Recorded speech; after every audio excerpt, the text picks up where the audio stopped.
السلام عليكم ورحمة الله وبركاته. أهلا بيكم معايا في فيديو جديد من فيديو النهاردة إن شاء الله هشرح فيه معاكم غرزة جديدة، وغرزتي النهاردة هي غرزة السنبلة الكبيرة. غرزة سهلة جدا ومميزة وبسيطة وجميلة جدا في نفس الوقت. الغرزة بتاعتنا عدد سلاسل البداية الخاص بيها بيكون مضاعفات رقم 11. بعد ما بتضاعفي رقم 11 أكتر من مرة بنزود 9 سلاسل.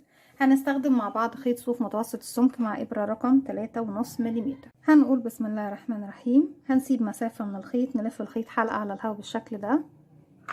داخل الحلقة بتاعتنا بندخل بالإبرة، بلف الخيط واسحبه منها، وطرف الخيط بشده بقى في عقدة البداية. هبتدي ارتفع بقى مجموعة من السلاسل من مضاعفات رقم 11. عشان اشتغل سلسلة بيكون عندي على الإبرة حلقة. بسم الله الرحمن الرحيم. كده 1، هلف الخيط واخرج منها. 2، 3، 4، 5، 6، 7، 8، 9، 10، 11. هرجع تاني. 1، 2، 3، 4، 5، 6، 7، 8، 9، 10، 11. لو هتزودي اكتر من كده مفيش مشكلة، زودي 11 11 11 11، بس بعد ما بتزودي كل ال11 اللي هتزوديها في النهاية بس مرة واحدة بزود 9 سلاسل. 1، 2، 3، 4، 5، 6، 7، 8، 9. يبقى احنا كده عملنا مضاعفات رقم 11 مرتين، وفي النهاية زودت مرة واحدة بس رقم 9. هسيب من السلاسل دي كام سلسلة؟ 1، 2، 3، وفي رقم 4 هروح اشتغل غرزة عمود بلفة. الغرزة بتاعتي كلها بشتغلش فيها غير بغرزة العمود بلفة والسلسلة وغرزة الحشو، لكن في نفس الوقت بتدينا شكل 3D بارز وجميل ومميز جدا. طيب هروح في السلسلة رقم 4 في الحلقة الخلفية الباك لوب اشتغل غرزة عمود بلفة. بنشتغله ازاي؟ بيكون عندي على الإبرة حلقة، بلف لفة واحدة لأنه عمود بلفة واحدة، أصبح معايا حلقتين. هنسيب 1، 2، 3، وفي رقم 4 بدخل في الحلقة الخلفية الباك لوب، أسحب الخيط وأخرج. معايا على الإبرة 3 حلقات، هلف الخيط وأخرج من حلقتين، اتبقوا 2، هلف الخيط وأخرج من حلقتين. طيب نعتبر ال3 سلاسل اللي سيبناهم دول عمود، وده تاني عمود، هعد بعد منه كمان 3،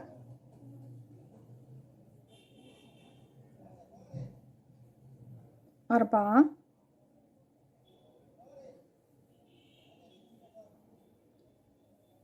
5،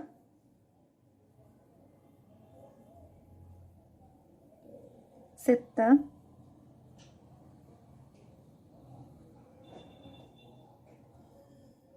7، 8، 9. يبقى سيبنا من العدد الكلي بتاعنا 3 سلاسل، وفي السلسلة رقم 4 ابتديت اشتغل عمود بلفة، وبعد منها كمان اشتغلت، يعني اول عمود عندي اشتغلت بعد ال3 سلاسل اللي سبتهم 8 غرزة عمود بلفة. المجموع بتاعي في بداية السطر وفي نهاية السطر لازم يكون عندي 9 غرز. 1، 2، 3، 4، 5، 6، 7، 8، 9. فوق العمود رقم 9 زي ما احنا شايفين هشتغل 15 سلسلة. 1، 2، 3، 4، 5، 6، 7، 8، 9، 10، 11، 12، 13، 14، 15. هرجع اجيب السلاسل بتاعتي بالشكل ده. شايفين بقى العمود الاخير اللي اشتغلته فوقيه حلقة اهي، وداخل العمود نفسه حلقة. بدخل في الحلقة اللي فوق العمود وعلى الحلقة اللي في داخل جسم العمود زي ما احنا شايفينها اهي، والف الخيط واسحب من تحتهم ومن الحلقة اللي عندي على الابرة بغرزة منزلق. بالشكل ده انا كده ايه شبكت السلاسل بتاعتي. فاكرين لما كنا بنشتغل غرزة سلم يعقوب كنا بنعمل نفس الخطوة دي، ان انا بشبك في الحلقتين اللي فوق الغرزة بتاعتي، زي بردك ما بنشبك غرزة البيكوت فوق اي غرزة بنشتغلها. هرجع بعد ما اشتغلت بالشكل ده هروح مباشرة وانا معايا حلقة على الابرة الف الخيط واشتغل 11 غرزة عمود بلفة، وفي الرقم 11 بعمل نفس السلاسل دي.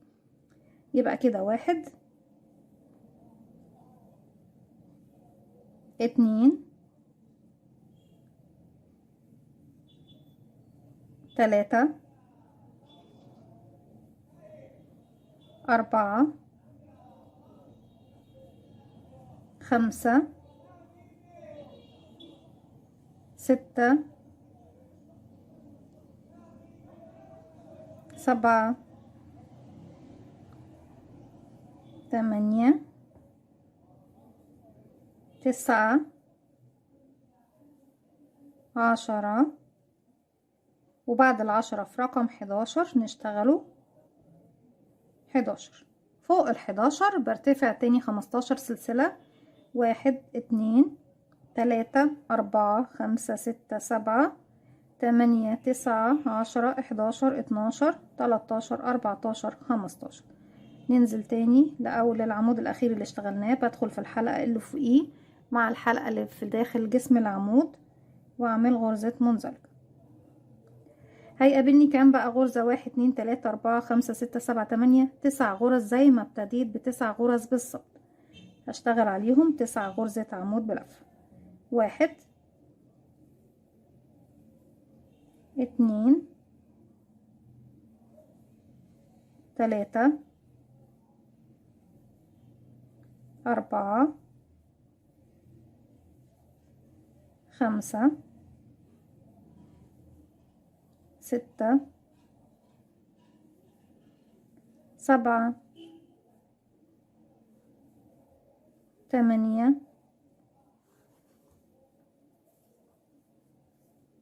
9 والأخير. بالشكل ده بيكون طبعا انتهى الراوند بتاعي. وعاوزة اقول لكم لو انتوا عاملين مضاعفات اكتر، دايما هيكون في البداية عندك 9 وفي النهاية 9 وفي المنتصف دايما هيكون معاكي 11. يعني انت لو عاملة مضاعفات تاني اكتر من كده، كان بعد ال11 دول هتبص تلاقي في 11 تانيين وبعدهم 11، لكن في النهاية لازم يختم معاكي السطر ب9 غرزة عمود بلفة زي البداية بالظبط. برتفع 1 2 3، بلف شغلي الناحية التانية. طيب قبل ما نبتدي نكمل، احنا الغرزة بتاعتنا دي ممكن نشتغل بيها ايه او نستغلها في ايه؟ بتكون مميزة وفي منتهى الجمال والروعة. لو عملتي منها كوفية، تقدري تعملي منها بلوزة، تقدري تعملي منها شال مستطيل في منتهى الجمال والروعة والشياكة. احنا طبعا ممكن تعملي منها حاجات كتير، يعني ممكن تكون ما خطرتش على بالي واحنا بنشرح ايه في الفيديو. احنا عندنا اول غرزة اشتغلنا فوقيها 3 سلاسل، مش هشتغل تاني في نفس الفراغ. هدخل بقى ايه في الغرزة اللي بعدها، واحنا طبعا هنا مش بنشتغل على سلاسل، عندي حرف الفي كامل، الفرونت لوب والباك لوب، الحلقة الأمامية والحلقة الخلفية. في الفراغ اللي تحتهم على طول بدخل واشتغل العمود بتاعي كده 2. وقلت 2 لاني 3 سلاسل الارتفاع اول واحد. 3 4 5 6. ولما بنيجي نغير اللون يا بنات بعد كل سطرين، كل سطرين بلون. 7 8 9، اللي هو طبعا كنا العمود المشبوك مع السلاسل الاول، لان احنا بيبقى عندنا واحد على اليمين وواحد على اليسار. طيب هيقابلني بقى السلاسل بتاعتي دي، هشتغل عليها ايه؟ من نفس المكان اللي انا واقفه فيه هروح اشتغل داخل السلاسل دي 2 غرزه حشو، 21 غرزه عمود بلفه، 2 غرزه حشو في نفس الفراغ. يلا بينا نروح نشتغل. غرزه الحشو بتكون ازاي؟ بيكون عندي على الابره حلقه، بنزل بقى من تحت السلاسل كده على طول، اسحب الخيط واخرج. معايا على الابره حلقتين، هلف الخيط واخرج منها. كمان غرزه حشو 2، يبقى اشتغلنا 2 سنجل كروشيه، غرزتين حشو. بعد كده 21 غرزة عمود بلفة، لف الخيط على الإبرة وهدخل 1 2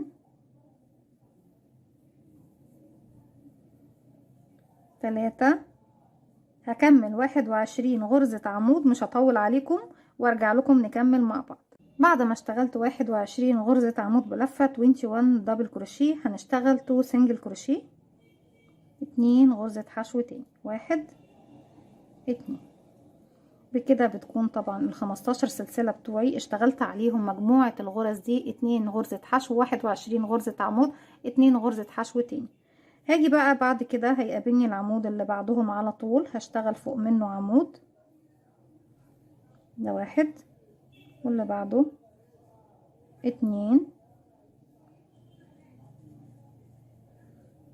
3 4 5 6 7 8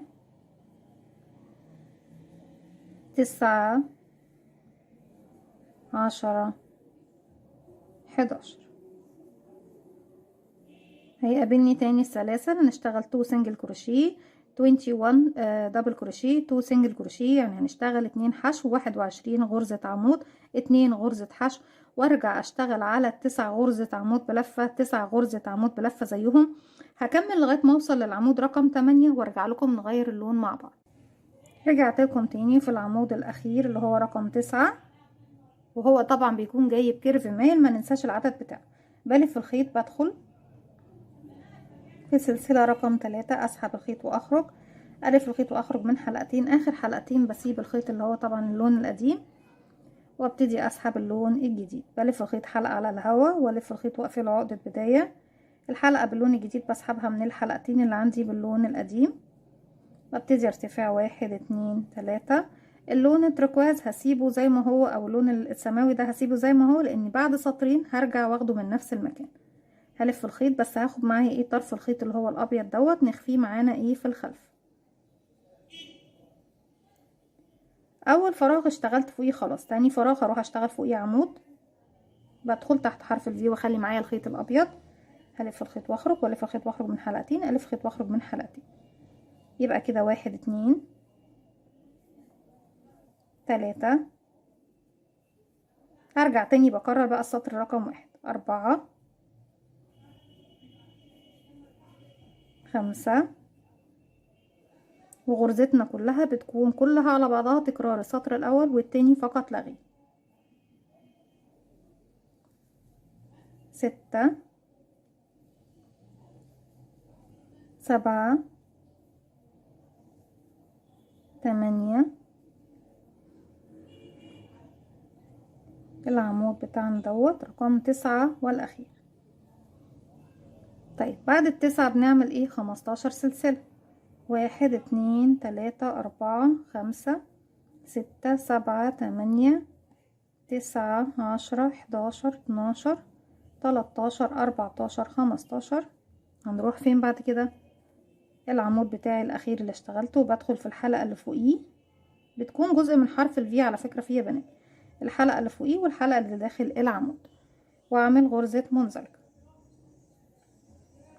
هنزل بقى الشغل بتاعي ده كده بالشكل ده، وهيقابلني بعد كده طبعا غرزة الحشو حرف الفي بتاعها انا ماليش علاقة ايه بيه، انا عايزة حرف الفي للغرزة الاولى بتاعتي اللي هو العمود اللي هو رقم 1. يبقى عندي 11 غرزة. نعد 1 2 3 4 5 6 7 8 9 10 11. يبقى عندي هنا دي اول فراغ هشتغل فيه. هلف الخيط وهدخل اشتغل عمود بلفة. 1 2 3 4 5 6 7 8 9 10 11. بعد ال11 15 سلسلة. 1 2 3 4 5 6 7 8 9 10 11 12 13 14 15. هنزل تاني للعمود الاخير اللي اشتغلته، باخد الحلقة اللي فوقيه والحلقة اللي بداخل العمود واعمل غرزة منزلقة. هلف خيط على الابرة، بجيب الجزء بتاع الحلقة دي او السنبولة بتاعتي دي كده، ولو وش الشغل بتاعي الناحية التانية هجيب بقى الشغل بتاعي كده واروح اشتغل فين؟ هشتغل في اول غرزة تقابلني من الناحية دي اهي. 1. يعني يا اما تجيبوا وش السنبولة بتاعكم للناحية دي، او هتجيبي وش السنبولة بتاعك للناحية دي يا بنات، خلاص. لكن بما اننا طبعا في البداية جبنا السنبولة بتاعتنا لهنا، يبقى هجيبها كده. يبقى هتشوفي وش الشغل بتاعك فين وتشتغلي تجيبي السنبولة بتاعتك على الوجه طبعا اللي انتي ايه بتشتغلي عليه، زي ما احنا شايفين بالشكل ده اهو. هلف الخيط وهشتغل دي كده مكان غرزة الحشو، مليش علاقة بيها. اروح للغرزة اللي بعدها العمود. اول عمود عندي 1 2 3 4 5 6 7 8 و9. دايما بيجي بكيرف مايل في تالت سلسلة ارتفاع. بدخل وبشغل العمود بتاعي. هرجع تاني واكرر بقى السطر رقم 2. ارتفع 1 2 3 وهلف شغل الناحية التانية زي ما احنا شايفين بالشكل ده. وفوق كل غرزة بشتغل غرزة زيها. اول فراغ اشتغلت فوقيه 3 سلاسل، هروح لرقم 2 3 4 5 6 7 8 9. نرجع على السلاسل 2 غرزة حشو، 21 غرزة عمود، 2 غرزة حشو، وارجع بعد كده هشتغل 11 عمود، بعد منهم 2 غرزة حشو على السلاسل، 21 عمود، 2 حشو، وارجع تاني 9 غرزة عمود بلفة. وفي اخر غرزة عندي برجع اسحب بقى اللون اللي هو السماوي دوت، وابتدي اشتغل تكرار السطرين بتوعي هما بنفس الطريقة. هكمل الراوند بتاعي وارجع لكم نشوف طبعا غرزتنا بتكون شكلها ايه، وبعد كده بنبدأ نكرر وهننفذ ايه بعد كده الخطوة الأخيرة في الغرزة بتاعتنا. رجعت لكم تاني زي ما احنا شايفين بعد ما خلص السطر بتاعي بنفس الطريقة. في آخر غرزة موجودة عندي ببتدي أغير اللون الجديد وبسحب اللون اللي أنا ايه ببدل بيه. لو هعمل بلون واحد خلاص بكمل بنفس اللون. برتفع 1 2 3. لو انا خلاص كده خلصت زي ما احنا شايفين بتكون عندي الحلقات بتاعتي كلها جاية في اتجاه واحد زي ما احنا قلنا. لو انت عايزاها الاتجاه التاني بتخليها الاتجاه التاني زي ما انت حابة. في الاتجاه اللي انت فيه ده لو انا خلصت بقى بارتفعت وخلصت السطور بتاعتي كلها لغاية ما وصلت لنهاية نقول ان احنا بنعمل كوفية. لو خلصنا نهاية الكوفية باجي بقى اجيب الحلقات بتاعتي دي، بجيب الحلقة اللي فوق من تحت اللي تحت بالشكل ده واسحبها بالطريقة دي، وارجع اجيب اللي فوق واسحبها من تحت هنا واخرج بيها من الناحية دي، وهكذا بنفس الطريقة دي. وافضل اسحب كل الحلقات بتاعتي زي ما احنا شايفين لغاية طبعا ما بكون الضفيرة بتاعتنا الجميلة اللي احنا شايفينها دي. بتكون سنبلة تحفة تحفة تحفة، وطبعا شكل 3D مميز جدا وجميل. طيب اخر سطر او اخر سطرين بنقفلهم ازاي؟ بشتغل السطر اللي احنا فيه ده بقى كله بغرزة العمود بلفة كامل. احنا كده اشتغلنا اول غرزة، بشتغل غرزة عمود على كل غرزة عمود تقابلني كده 2 3 4 5 6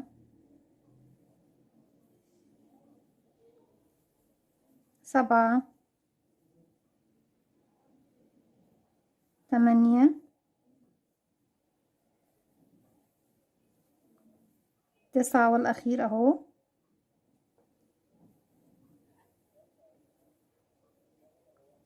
ارجع يقابلني هسيب طبعا المكان اللي فيه السنبلة، وانا كده خلاص انا بختم، انا كده في السطور الاخيرة بتاعتي، واروح اشتغل ال11 على طول كده 1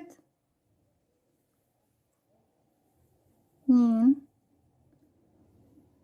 3 وهكذا. طبعا بكمل ال11 بتوعي لغاية ما بوصل لهنا، بقفل بغرزة عمود وارجع هنا اشتغل التسع غرزة عمود. هكمل وبعد كده هرجع لكم نكمل السطر الاخير مع بعض.